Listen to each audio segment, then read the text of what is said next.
İzləyicilərimiz tərəfindən ən çox verilən suallardan bir neçəsini sizə ünvanlamaq istəyirəm. Parazitin ən çox əlaməti nələrdir? Qurd invaziyaları yoluxmalarının orqanizmdə əlamətləri əsasən iştah zəifliyi ola bilər.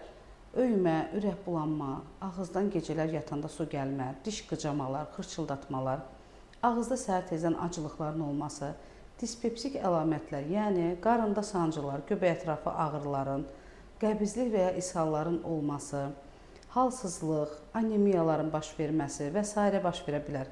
Bu orqanizmlə individualdır. Hər bir orqanizm öz funksiyasına uyğun olaraq və orqanlarının funksiyasına uyğun olaraq bu klinik əlamətlərdən dəyişkən olaraq yaşaya bilərlər. Parazitin bədəndə yaratdığı 3 gözlənilməz simptom.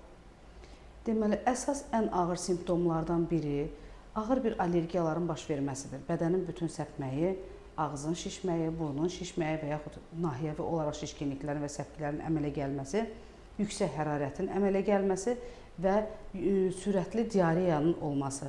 Yəni, gün ərzində 5-8 dəfə böyük barə defekasiyanın getməyi və insanları halsız vəziyyətə salmaq.